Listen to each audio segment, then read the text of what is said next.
ATG के एक और नए एपिसोड में आपका स्वागत है और हम इसमें सब आर्क को खत्म करने की कोशिश करेंगे। ये एपिसोड थोड़ा फास्ट होने वाला है जिससे हम ज्यादा से ज्यादा कंटेंट कवर कर सकें, क्योंकि अब इसकी जगह लेने वाली है BTTH और जब तक उसका एक्सपेरिमेंट खत्म नहीं हो जाता हम तब तक इसे पॉज करके रखेंगे। हाउएवर ओकेजनली डोंगो एपिसोड्स को रिव्यू कर सकते हैं। सो बिना टाइम वेस्ट किए चलो शुरुआत करते हैं। पिछले एपिसोड के लास्ट में यंचे ने अपनी लात को रख लिया होता है फैंजिशन की खोपड़ी पे और ये बात फैंजिशन के लिए बहुत ह्यूमिलेटिंग थी। डिवाइन फिनिक्स एम्पायर के 13 प्रिंस होने की वजह से उसकी पूरी जिंदगी शान से गुजरी होती है और लोग उसके आसपास चापलूसी किया करते थे। उसने ऐसे ह्यूमिलेशन के बारे में कभी सोचा नहीं था। यंचे के पैर के नीचे फैंजिशन का दिमाग थर्रा रहा था। वो पूरी ताकत से स्ट्रगल करता है लेकिन यंचे के सामने उसकी एक नहीं चलती। इंजर्ड स्टेट में तो दूर, अगर वो परफेक्ट कंडीशन में भी होता तब भी बच नहीं सकता था। उसका शरीर हल्का सा ट्विच होता है, मुंह से कुछ पेनफुल साउंड्स निकलते हैं। दूसरी तरफ वो रेड रोड और ब्लैक रोड एल्डर जो कि यंचे की स्काई बॉल स्लैश से बहुत बुरी तरीके से इंजर्ड हो चुके थे। हाउएवर 13 प्रिंस की ऐसी हालत को देख के ये अपनी एनर्जीज को स्टेबलाइज करना भी भूल जाते हैं। दोनों लड़खड़ाते हुए यंचे की तरफ बढ़ते हैं और होर्स आवाज में कहते हैं हिज हाइनेस को छोड़ दो वरना डिवाइन फिनिक्स एम्पायर तुम्हारी 9 जनरेशन को खत्म कर देगा। यंचे ऐसे थ्रेट्स को हजारों बार सुन चुका था। फैंजिशन के सिर पे पैर और ड्रैगन फोल्ड का पूरा वजन दबाते हुए हंसता है, श्योर मैं इंतजार करूंगा कि तुम्हारा डिवाइन फिनिक्स एक्ट मेरी 9 जनरेशन को कैसे एनालाइज करता है, लेकिन तुमने अभी जो शब्द बोले उसकी वजह से मेरे पैरों के नीचे दबने वाला ये इंसान मर जाएगा। मैंने तो बस उसका एक हाथ और पाँव मांगा था लेकिन तुमने अब उसकी जान दांव पे लगा दी। लगता है डिवाइन फिनिक्स एम्पायर में प्रिंस की लाइफ काफी ज्यादा सस्ती होती है। यंचे के एक्सप्रेशन कोल्ड होते हैं और वो ड्रैगन फोल्ड को उठाता है। ये देख के दोनों एल्डर्स ऑलमोस्ट घुटनों पे आ जाते हैं। वो कहते हैं नहीं नहीं रुको रुको। अब उन्हें समझ में आ रहा था कि यंचे को धमकी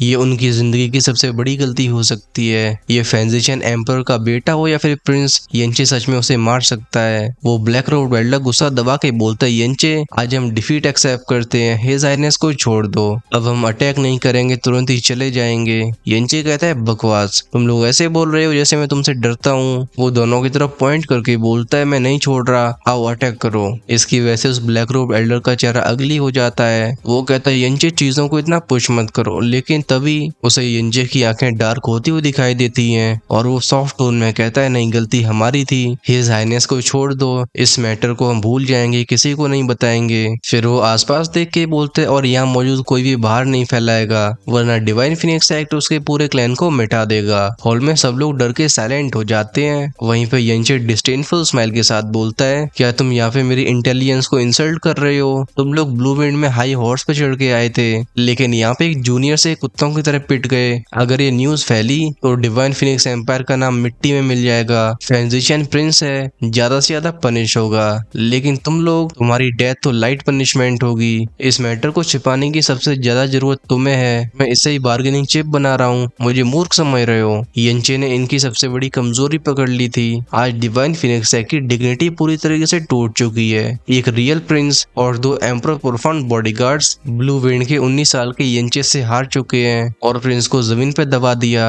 अगर ये बात फैली तो डिवाइन फिनिक्स एम्पायर की हिस्ट्री की सबसे बड़ी ह्यूमिलेशन होगी। उस रेड रोब रेडलर का चेहरा दोबारा से लाल हो जाता है। वो कांपते हुए कहता है यंचे हमें पुश मत करो। यंचे स्माइल के साथ बोलता है मैं पुश कर रहा हूँ, तुम लोग यहाँ पे बिना इन्विटेशन के आए, मुझे ह्यूमिलेट किया और वेडिंग को भी खराब कर दिया, तुम्हारा मन तब भी नहीं भरा और अब मुझसे कह रहे हो कि मैं पुश कर रहा हूँ। तुम्हारे शब्दों से मेरा मूड और भी खराब हो रहा है और जो मुझे अनहैप्पी करता है मैं उसे ज्यादा अनहैप्पी करता हूँ। ये कहते उसकी ड्रैगन फॉल्ट नीचे स्मैश होती है बूम के साउंड के साथ। ये फैंजिशन के शरीर पे क्रैश हुई थी, उसकी हड्डियों के टूटने की आवाजें गूंजती हैं और जमीन से निकलती है फैंजिशन की चिल्लाने की आवाज। उसके कई मेरिडियंस शैटर हो जाते हैं, ब्लड वेसल्स फट गए थे, पूरा शरीर खून से भीग जाता है। ये देखे वो ब्लैक रोब रेडलर कहता है योर हाइनेस यंचे आप। यंचे आंखें नैरो करके अपनी ड्रैगन फॉल्ट को फिर से उठाता है और कहता है मैं क्या फिर से ये बोलना चाहते हो कि मैं पुश कर रहा हूँ? हाँ तुम तो बोल रहे हो, चलो फिर देखते हैं क्या ये अगली स्ट्राइक में बचता है या नहीं। दोनों एल्डर्स के चेहरे डेथली पेल हो गए थे। फैंजिशन की हाफ डेड कंडीशन को देख के बोल तक नहीं पाते हैं। अच्छी बात यह कि इससे पहले यहाँ पे कोई अनहोनी हो पाती।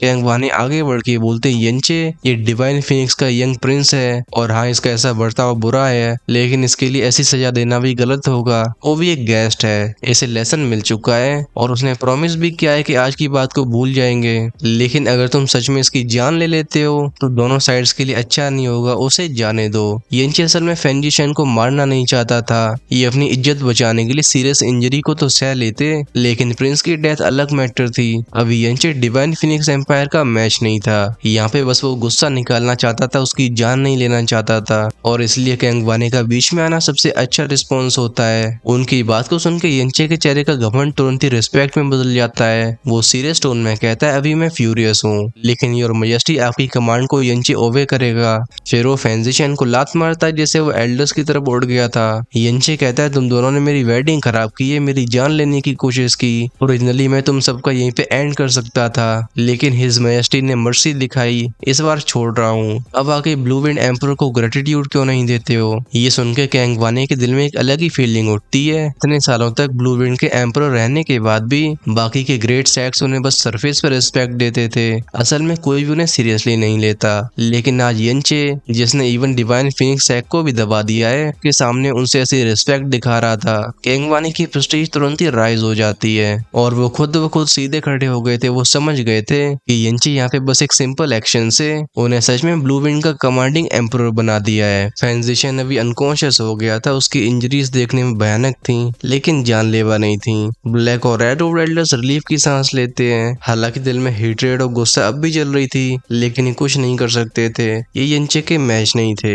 दोनों कैंग वानी के सामने आके बोलते हैं, ब्लू विंड एम्परर आपकी इस दया के लिए बहुत बहुत धन्यवाद। कैंग वानी हाथ उठा के बोलते हैं, इसकी कोई जरूरत नहीं है, आखिरकार ब्लू विंड भी स्काई प्रोफाउंड कॉर्डिनेंट के 7 नेशंस में से एक है, हमारा ऐसा करना नॉर्मल है। आज प्रिंस हेवली इंजर्ड हुए हैं, लेकिन इसकी गलती तुम्हारी साइड से आई थी, तुम लोग इस बात को डिनाई तो नहीं करोगे? ये सुन के दोनों एल्डर्स शांत हो जाते हैं। कैंग वानी आगे बोलते हैं, अगर ये मैटर बाहर फैला तो दोनों साइड्स का नुकसान होगा, इसलिए आज का ये मैटर ऐसे माना जाएगा जैसे कभी हुआ ही ना हो, और मैं यहाँ मौजूद सबकी रिस्पॉन्सिबिलिटी लेता हूँ। किसी ने अगर एक भी शब्द बाहर बोला तो तुम्हारी एक्शन लेने से पहले ब्लू विंड इंपीरियल फैमिली उन्हें पनिश करेगी। कोई ऑब्जेक्शन? कैंग वानी की मैजेस्टिक नजरें पूरे हॉल में घूमती हैं। लिंगजिया तुरंत ही आगे आके बोलता है, योर मैजेस्टी आप चिंता मत करिए, हेवली सोड विला का लिंगजिया और मेरे बड़े भाई लिंगियन इस मैटर के बारे में किसी को नहीं बताएंगे, इवन मेरे फादर को भी नहीं। मैं हेवंस के नाम पे कसम खाता हूँ। फिर क्या, जब लिंगजिया ने शुरुआत कर दी थी तो एक एक करके बाकी के लोग भी कसम खाने लगते हैं। डिवाइन फिनिक्स सैक के एल्डर्स रिलीफ की सांस लेते हैं, असल में इस मैटर को दबाना उनके लिए भी जरूरी था। आज डिवाइन फिनिक्स सैक का प्रिंस ब्लू विंड एम्पायर में से ह्यूमिलेट हुआ है, अगर ये न्यूज फैल गई तो डिवाइन फिनिक्स सैक की डिग्निटी पे काला धब्बा लग जाएगा, इसलिए वो फेंग जिशन को लेके जल्दी से यहाँ से निकल जाते हैं। हाउएवर जाते हुए भी इनके कान में येंचे की आवाज पहुंचती है कि सुन लो, 5 महीने के बाद मैं पर्सनली डिवाइन फिनिक्स एम्पायर जाऊंगा, 7 नेशन रैंकिंग टूर्नामेंट में पार्टिसिपेट करूंगा, तुम लोग तैयारी कर लेना और कोशिश करना कि मैं वहां से वापस न लौटूं, मुझे डिसअपॉइंट मत करना। डिवाइन फिनिक्स सैक का आने वाला ये खतरा ऐसे एंड होगा किसी ने इमेजिन नहीं किया था। जब फेंग जिशन ने अटैक किया था तो सबको लगा था कि अब येंचे फंस गया, लेकिन उल्टा हुआ, येंचे को फेंग जिशन छू भी नहीं पाया। खैर, आगे जो हुआ है हम सब जानते हैं, स्ट्रेंथ, करेज और रूथलेसनेस। इस समय तीनों के मामले में येंचे का डर सबके दिल में भर गया होता है, इवन ब्लू विंड का नंबर 1 टाइटल भी उसके लिए छोटा लगने लगता है। येंचे क्राउड की तरफ मुड़ के बोलता है, एवरीवन आई एम सॉरी, आप सबको इन नमूनों के ऐसे एक्शंस को देखना पड़ा जिसकी वजह से आपका मूड डिस्टर्ब हो गया होगा, प्लीज अपनी सीट पे वापस लौटिए, आज मेरी वेडिंग है, सब एंजॉय करेंगे। फिर उसकी आंखें थोड़ी नैरो होती हैं, और आज जो भी हुआ मुझे बिलीव है कि वो ऑलरेडी सब भूल चुके होंगे, राइट? येंचे की ये धमकी सबके रूह में उतर जाती है, लोग चुपचाप से नोट करके वेडिंग हॉल की तरफ लौटने लगते हैं। शाओ जूशियान तो इतना ज्यादा प्रेशर फील कर रहा था कि उसकी सीट पे बैठने तक की हिम्मत नहीं हो रही होती है, और ब्लू विंड इंपीरियल फैमिली के प्रिंस कैंगलिन और कैंगशू के चेहरे भी पेल हो गए थे। दोनों प्रिंसेस थे, लेकिन डिवाइन फिनिक्स प्रिंस के सामने कुछ भी वैल्यू नहीं रखते थे। वहीं पे येंचे ने डिवाइन फिनिक्स प्रिंस को भी जमीन में दबा दिया। अगर वो इन दोनों को क्रश करना चाहे तो ये चींटियों को क्रश करने से ज्यादा मुश्किल नहीं होगा। अब समय आ चुका था फिर से फास्ट फॉरवर्ड करने का। ये वेडिंग सेरेमनी आगे बढ़ती है, मास्टर ऑफ सेरेमनीज की आवाज शुरुआत में कांपती है, फिर वो धीरे धीरे नॉर्मल होती जाती है। येंचे के ग्रैंडफादर शाओलाई को एम्परर कैंग वानी के बराबर सीट दी जाती है, और सभी गेस्ट उनके चेहरे को ध्यान से याद कर लेते हैं, क्योंकि ये थे येंचे के ग्रैंडफादर, जिनकी कल्टीवेशन भले स्प्रिट प्रोफाउंड रियल में हो, लेकिन उन्हें अफेंड करना ये सैक के डिस्ट्रक्शन को बुलाने जैसा होगा। कुछ देर के बाद म्यूजिक चलने लगता है और सुनाई देते हैं गोंग्स एंड ड्रम्स के साउंड। फिर आगे येंचे लाल रंग के कपड़ों में हॉल में एंटर करता है। दूसरी साइड से शाओ लिंगशी कैंगयू को सपोर्ट करते हुए आगे आती है। है। प्रिंसेस कैंग्यू ने फिनिक्स ब्राइडल गाउन पहन रखा था और आज वो सच में ब्लू वर्ल्ड की सबसे ब्यूटीफुल प्रिंसेस लग रही होती है। प्रिंसेस की एलिगेंस के सामने सब शांत हो जाते हैं। फिर वेडिंग सेरेमनी आगे बढ़ती है। अभी प्रिंसेस कैंग्यू के माइंड में कई पुरानी चीजें फ्लैश हो रही थी। उनकी म्यूशन के साथ होने वाली न्यू मून सिटी में पहली मुलाकात, फिर साथ भागना और कई परेशानियों को फेस करना, हेवली सोर्ड विला में लाइफ एंड डेथ एक्सपीरियंस और फिर ये सपनों जैसी रियूनियन। आज से वो ऑफिशियली येंचे की वाइफ बनने वाली थी। गूंजती है मास्टर ऑफ सेरेमनी की तेज आवाज। वो कहते हैं first bow to the heaven and earth, second bow to elders, husband and wife exchange bows. Basically China में वेडिंग ट्रेडिशन होता है कि वेडिंग के टाइम पे दोनों हस्बैंड एंड वाइफ अलग अलग चीजों के सामने अपने सर को झुकाते हैं। और ठीक इसी समय हमारा सीन चेंज हुआ था। इसका ये प्रोफाउंड कॉन्टिनेंट का एक्सट्रीम वेस्ट रीजन होता है। इसे कहा जाता था ब्लैक फील्ड एम्पायर। यहाँ साल भर डार्क एनर्जी छाई रहती है और वातावरण बहुत कोल्ड और हैवी था। इस डार्क फॉरेस्ट के फॉग में टैप टैप टैप की कदमों की आवाजें सुनाई देती हैं। ये फिगर लड़खड़ाते हुए आगे बढ़ रहा था। इसके कपड़े फटे हुए थे और पूरा शरीर घाव से भरा होता है। चेहरे पे भी कई खूनी निशान थे और हाथ में होता है एक लंबा सा ब्लेड जो कि जमीन में घिसट रहा होता है। इस ब्लेड की एज मुड़ी हुई थी और इस पे हम फ्रेश ब्लड को लगा हुआ देखते हैं। वो फिगर प्लॉप के साउंड से नीचे गिर जाता है और उसकी पूरी बॉडी ट्रेम्बल होती है। वो खड़ा होने की कोशिश करता है लेकिन हो नहीं पाता। फिर हाथ को जमीन पे गड़ा के रेंगने लगता है। वो जहाँ जहाँ से गुजर रहा था खून के निशान छूट रहे थे। उसके होठों से निकलती हैं रिजेंटफुल आवाजें। वो गुर्रा के बोलता है येंचे, मैं तुझे मारूंगा, मेरी बॉडी के चाहे कितने भी हिस्से क्यों ना हो जाएं, मैं तब भी तुझे जरूर मारूंगा। ये शब्द उसने न जाने कितनी बार रिपीट किए होते हैं और अभी उसकी सोल की गहराई में बैठ चुके थे, जैसे रिवेंज लेना ही उसकी लाइफ का आखिरी बिलीफ बन गया हो। चलो एक बार फिर से करते हैं फास्ट फॉरवर्ड। इस जगह पे कुछ समय के बाद कोई चोर और बैंडिट्स अपीयर होते हैं और जब वो उस फिगर को देखते हैं तो इन्हें ऐसा लगता है कि इन्हें एक आसान शिकार मिल गया। फिर क्या जब ये चोर उचक के उस फिगर के ऊपर हमला करते हैं तो फिर हमें शुरुआत में तो लग रहा था कि वो फिगर सप्रेस होगा। हाउएवर कुछ समय के बाद उसके अंदर वो ऑब्सेशन जागता है। वो कहता है मैं नहीं मर सकता, खासकर ऐसे लोगों के हाथ से तो बिल्कुल नहीं। मैं जब तक येंचे की जान नहीं ले लेता मुझे कोई नहीं मार सकता। बेसिकली अब तक उस फिगर के चेस्ट में एक ब्लेड घुस चुका था और उसका विजन ब्लरी हो रहा होता है। वो दहाड़ता है मैं नहीं मर सकता गुआ। उसकी ऑलमोस्ट लाइफलेस हो चुकी आंखों में अचानक से डिमोनिक वुल्फ जैसी फियर्स लाइट दिखाई देती है। ये स्ट्रेंथ न जाने कहां से आई थी। वो खड़ा होता है, फिर एक हाथ से उस मिडिल एज मैन के ब्लेड को पकड़ते हुए उसे आंखों से आंखें मिलाता है। दूसरा पंच मारता है उसके सीने में। वो कहता है नहीं, कोई भी मुझे मारने की सोचना भी मत। अभी वो हमला करने वाले डकैत की आंखें खुली की खुली रह गई थी। उसे ऐसा लग रहा था जैसे वो हेल में डूब चुका हो। फिर जब उसकी नजरें नीचे की तरफ जाती हैं तो पाता है कि सामने के उस नौजवान ने अपनी हथेली को उसके सीने में घुसा दिया है। वो बैंडेट अपनी आखिरी टूटी हुई आवाज में कहता है तुम। फिर उसकी बॉडी पीछे गिरती है। नौजवान अपनी हथेली को उसके सीने से बाहर निकालता है। जब उस बैंडेट लीडर के बाकी दोनों कंपेनियंस ने ऐसा सीन देखा था ये सब पूरी तरीके से शॉक हो गए होते हैं। ये खुद अनेकों लोगों को मार चुके थे और डेंजरस जगहों पे जा चुके हैं, लेकिन इस नौजवान की रिजेंटमेंट और हेट्रेड इनकी सोल्स को भी जमा के रख देती हैं। दोनों के मुंह से चीखें निकलती हैं। ये गिरते संभलते हुए अपोजिट डायरेक्शन में भाग जाते हैं। कुछ ही मोमेंट्स में ग्रे फॉग में गायब हो गए थे। वो नौजवान अपने सीने से उस लॉन्ग ब्लेड को निकालता है जो कि पैरों के पास गिर गया था। उसकी नजरें घूमने लगती हैं। वो जमीन पे गिर के बेहोश हो जाता है, बट तब भी उसकी लास्ट कॉन्शियसनेस में बस एक ही विचार बचा था, मैं मर नहीं सकता, मुझे येंचे को मारना है, मुझे जरूर जीना है। उसका शरीर किसी फटे हुए कागज की तरह लग रहा था। कुछ समय के बाद की बात होती है जब इस फॉरेस्ट के ग्रे फॉग में से अचानक से हमें किसी की टेरिफाइंग हंसी की आवाज सुनाई दी थी। कोई कहता है ऐसा हैवी रिजेंटमेंट, कितना टेरिफाइंग ऑब्सेशन है, इसकी बॉडी पे वो ऑरा भी है जो मुझे प्रिजन के बाहर निकाल सकता है। हा, ये तो परफेक्ट होस्ट है। लगता है ऊपर वाले ने फाइनली अपनी आंखें खोल दी हैं। मैंने इतने सालों तक इंतजार किया और वो फाइनली मोमेंट आ चुका है जब मैं दोबारा जीऊंगा, जब मुझे दोबारा आजादी मिलेगी। हा। दूसरी तरफ अब तक येंचे की वेडिंग हो चुकी थी और पूरे इंपीरियल पैलेस को ढक लिया होता है मूनलाइट ने, जो कि आज अनयूजुअली ब्यूटीफुल लग रही होती है। और वेल क्योंकि अगेंस्ट द गॉड्स काफी ठरक से भरी स्टोरी है तो फिर आगे ऑथर हमें यहाँ पे वेडिंग नाइट का सीन भी एक्सप्लेन करता है, जैसे तुम्हारा भाई रिस्पेक्टफुली रिजेक्ट कर देगा, क्योंकि मैं ये भी जानता हूँ कि यहाँ पे कुछ नई उम्र वाले मेंबर्स भी हैं और मैं अपनी हेल गार्डन फैमिली को क्लीन रखना चाहता हूँ। दूसरी बात है कि इनके बीच में कई क्लीशे डायलॉग्स का एक्सचेंज भी होता है जो कि इवन तुम्हारा भाई भी सह नहीं सकता। और अब समय भी आ चुका है जब हम इस एपिसोड को खत्म करें, लेकिन आगे की कुछ चीजें जिन्हें मैं शॉर्ट में एक्सप्लेन कर देता हूँ। सो बेसिकली इसी वेडिंग नाइट में शाओलिंग शी अकेली एक सुनसान से इलाके में बैठी होती है। कुछ समय के बाद बाद येंचे यहाँ अपीयर हुआ था। शाओलिंग कहती येंचे तुम्हें तो सिस्टर कैंगयू के साथ होना चाहिए। येंचे कहता है लिटिल एंड तुम इसकी चिंता मत करो, बस मुझे ये बताओ कि तुम अकेली क्यों बैठी हो। इन दोनों के बीच में इमोशनल बातें होती हैं जहाँ पे शाओलिंग बताती है कि अब तुम्हारे पास एक और वाइफ है और मैं तुमसे दूर होती जा रही हूँ। हालांकि यहाँ पे बातें तो और भी हुई थी। फिर इस कन्वर्सेशन के लास्ट में येंचे बोलता है अगर आप मेरी लिटिल एंड ना होती तो शायद मैं आपसे शादी कर लेता।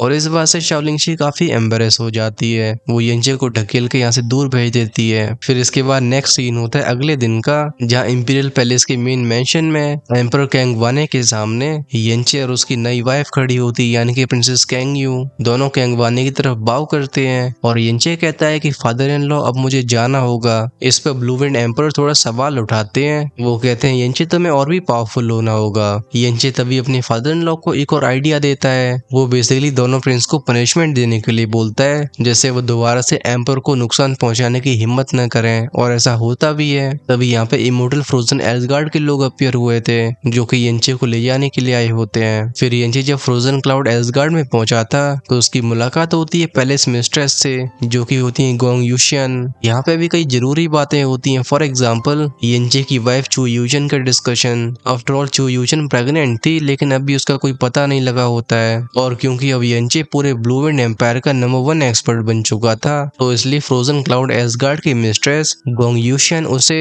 इस फ्रोजन क्लाउड एसगार्ड का पहला मेल डिसाइपल बनने का ऑफर देती है। हमें समझना चाहिए कि फ्रोजन क्लाउड एसगार्ड बस फीमेल से भरा हुआ है। येंचे कोई सोच के एक्सेप्ट कर लेता है, लेकिन पैलेस मिस्ट्रेस की उससे 2 कंडीशंस थी। वो पहली कंडीशन में चाहती थी कि येंचे दुनिया में चाहे कहीं भी हो, लेकिन जब भी फ्रोजन क्लाउड एसगार्ड किसी बड़ी मुसीबत में आए तो येंचे को उनकी हेल्प करने के लिए वापस आना होगा। और दूसरी कंडीशन ये होती है कि अगर येंचे को फ्यूचर में चारों सीक्रेट ग्राउंड्स को ज्वाइन करने का मौका मिलता है तो उसे कभी भी माइटी हेवली सोर्ड रीजन को ज्वाइन नहीं करना है, क्योंकि माइटी हेवली सोर्ड रीजन के बारे में कुछ बहुत वियर्ड था।